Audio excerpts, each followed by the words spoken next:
Hello students, I am Vinod Manas with chemistry classes. The topic of our lecture is variation of molar conductance with dilution of the solution. मतलब कि हम देखने की कोशिश करेंगे कि कैसे किसी इलेक्ट्रोलाइट के सॉल्यूशन की मोलर कंडक्टेंस वेरी करती है जैसे जैसे सॉल्यूशन को डाइल्यूट किया जाता है। हम जानते हैं कि conductance is the ease with which electricity flows through the solution of electrolyte. Electrolyte के सॉल्यूशन में से इलेक्ट्रिसिटी जिस आसानी से फ्लो करती है that is called as conductance. It is denoted by capital C. Specific conductivity is the conductance of 1 centimeter cube of the solution of electrolyte. Likewise, molar conductance is the conductance of solution containing 1 mole of electrolyte and the solution is placed between two large electrodes separated by a gap of 1 centimeter. Similarly, equivalent conductance or equivalent conductivity is the conductance of a solution containing 1 gram equivalent of solute placed between two large electrodes which are separated by a gap of 1 centimeter. Anyways, conductance, जैसा कि अभी हमने देखा कि conductance is the ease with which electricity is flowing through the solution of an electrolyte. Electrolyte के solution में से electricity जिस आसानी से फ्लो करती है that is called as conductance. C. Conductance depends upon the number of ions produced or number of ions present in the electrolytic solution. किसी भी इलेक्ट्रोलाइट के solution में जो ions होते हैं उसी पे डिपेंड करती है conductance. The conductance depends upon the flow of ions. For example, अगर हम highly concentrated solution की बात करते हैं किसी भी इलेक्ट्रोलाइट के NaCl हो, KCl हो, KNO3 हो, K2SO4 हो, कोई भी इलेक्ट्रोलाइट हो, चाहे वो स्ट्रॉन्ग इलेक्ट्रोलाइट है चाहे वो वीक इलेक्ट्रोलाइट है, किसी भी इलेक्ट्रोलाइट की अगर हम बात करते हैं at very high concentrations, inter ionic attractions between cations and anions are very high. As a result their movement is very low and hence we can say with dilution of the solution the conductance is going to increase. अगर हम बात करते हैं specific conductivity की, तो specific conductivity जैसे जैसे हम सॉल्यूशन को डाइल्यूट करेंगे एट हाई कॉन्सेंट्रेशंस, ऑब्वियसली हमने देखा कि जो इंटर आयोनिक अट्रैक्शन है काफी हाई होती हैं. अगर हम सॉल्यूशन को डाइल्यूट करेंगे तो number of ions per centimeter cube are going to decrease and as a result specific conductivity is going to decrease. जब हम बात करते हैं मोलर कंडक्टेंस की तो हम पढ़कर आए हैं कि lambda m is equals to k into V, where k is your specific conductivity and v is the volume of solution. Though with decrease in concentration, मतलब डाइल्यूट करने पर k की वैल्यू डिक्रीज हो रही है. अगर हम सोल्यूशन को डाइल्यूट करेंगे, इलेक्ट्रोलाइट का सोल्यूशन अगर डाइल्यूट किया जाए तो k की वैल्यू डिक्रीज होती है, no doubt in that. But जब हम सोल्यूशन को डाइल्यूट कर रहे हैं तो volume of the solution is increasing. So decrease in the value of k is small as compared to increase in the value of V. For example, मैं example के तौर पे ऐसे ही ले लेता हूँ रफली.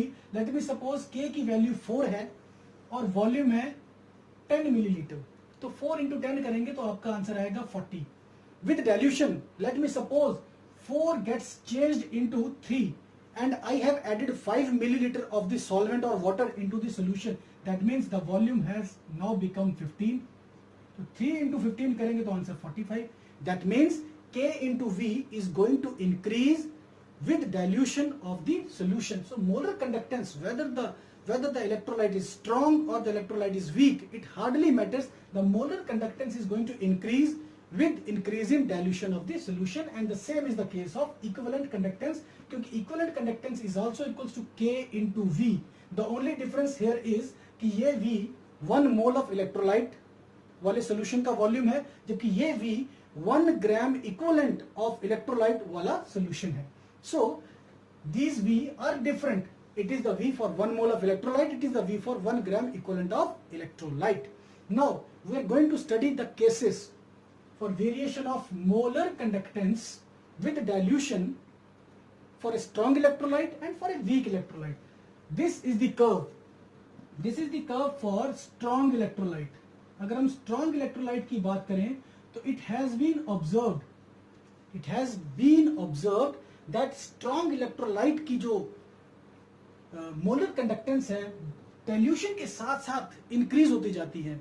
So study of molar conductance of strong electrolytes for dilution is carried out by 3 scientists named as Debye, Huckel and Onsager. इन तीनों के ही नाम पर DHO equation, Debye, Huckel, Onsager equation है. The equation is lambda mc molar conductance at concentration C is equals to molar conductance at zero concentration or infinite dilution minus B square root of C. क्योंकि इस equation में molar concentration का square root है, इसीलिए graph plot किया जाता है between molar conductance and molar concentration का square root of molar concentration, because यहां पर भी मोलर कंसंट्रेशन का स्क्वायर रूट ही है. हमने क्या नोटिस किया फॉर स्ट्रॉन्ग इलेक्ट्रोलाइट्स कि जैसे जैसे हम डाइल्यूट करते जाएंगे, जैसे जैसे हम सोल्यूशन को डाइल्यूट करते जाएंगे, for example let me take this is my solution in a beaker, किसी स्ट्रॉन्ग इलेक्ट्रोलाइट का सॉल्यूशन है. अब जैसे जैसे मैं इसमें वाटर को ऐड करते जाऊंगा 10 millilitre, once again 10 millilitre, once again 10 millilitre. It's not needed कि 10 ही हो, आप 5 करके ऐड करिए या 2 करके ऐड करिए, but you add water into the solution of strong electrolyte. So what's going to happen, जैसे जैसे हम सॉल्यूशन को डाइल्यूट करते जाएंगे, we observe that the molar conductance increases regularly like this. The reason is strong electrolyte dissociates almost completely at every concentration. At very very high concentrations, its dissociation is suppressed to a small extent. That's why we are seeing a curve here. ये बिल्कुल straight नहीं है at very high concentration, यहाँ पे थोड़ी C curve आ गई है, क्योंकि जब कंसंट्रेशन बहुत हाई थी तो स्ट्रॉन्ग इलेक्ट्रोलाइट की जो डिसोसिएशन है इनटू आयंस वो हल्की सी कम थी. लेकिन जैसे ही थोड़ा सा आपने पानी ऐड किया, जो डिसोसिएशन नहीं हुई थी वो भी हो गई, और उसके बाद फर्दर किसी तरह की इलेक्ट्रोलाइट की डिसोसिएशन नहीं हो रही है इनटू आयंस. आप वाटर ऐड करते जा रहे हो, जैसे जैसे आप वाटर ऐड करते जा रहे हो वैसे वैसे C की वैल्यू इंक्रीज होती जा रही है, K की वैल्यू डिक्रीज हो रही है, लेकिन K into V is increasing, हम ऑलरेडी डिस्कस कर चुके हैं. So we will say that molar conductance is increasing because molar conductance, equivalent conductance depends upon the flow of ions, whereas specific conductivity depends upon the number of ions per unit volume. Anyways, so strong electrolyte के लिए हमने क्या देखा कि जैसे जैसे solution को हम dilute करते जा रहे हैं वैसे वैसे molar conductance की वैल्यू इंक्रीज होती जा रही है. और अगर हम इस ग्राफ को हाइपोथेटिकली प्रोड्यूस करें तो यहां पर कहीं पहुंच करके एक वैल्यू आती है जिसको हम कहेंगे lambda m 0, molar conductance at 0 concentration, या फिर हम इसे कहेंगे molar conductance at infinite dilution. हम चाहें तो इसको लिमिटिंग मोलर कंडक्टिविटी या लिमिटिंग मोलर कंडक्टेंस भी कह सकते हैं.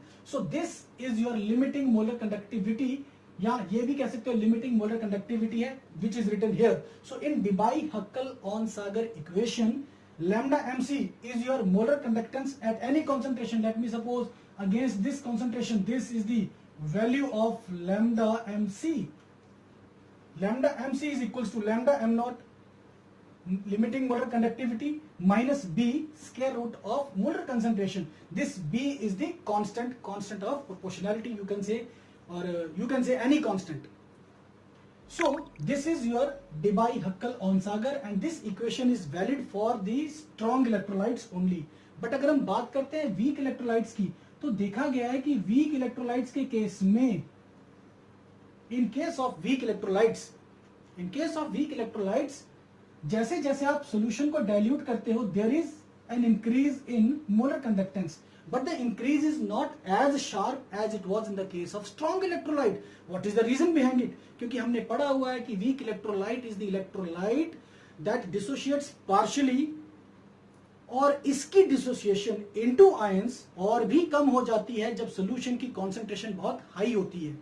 That means at very high concentrations weak electrolyte dissociates to very small extent, और जैसे ही आपने इसमें वाटर ऐड किया, इसकी डिसोसिएशन हुई, और वाटर ऐड किया और डिसोसिएशन हुई। स्ट्रॉन्ग इलेक्ट्रोलाइट के केस में तो डिसोसिएशन ऑलमोस्ट 100% थी, तो इसीलिए सिर्फ फ्लो ऑफ आयंस इंक्रीज हो रहा था, hence you can say molar conductance was increasing rapidly और consistently.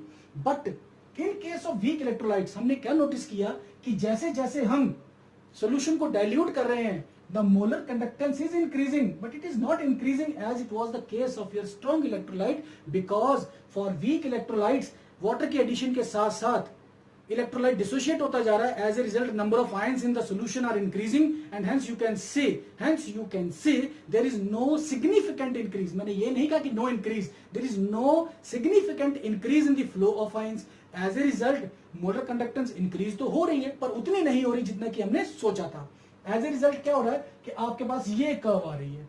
But once the dissociation of weak electrolyte is complete, भाई वीक इलेक्ट्रोलाइट किसी ना किसी एक्सटेंट तक डिसोशिएट हो सकता है ऑन डाइल्यूशन। जब वो डाइल्यूशन आ जाती है जिस पर कि वो मैक्सिमम पॉसिबल डिसोशिएट हो सकता है इनटू आयंस, तो उस वक्त आपने और वाटर अगर ऐड किया तो suddenly there will be an increase in the molar conductance, and hence we are having a curve like this.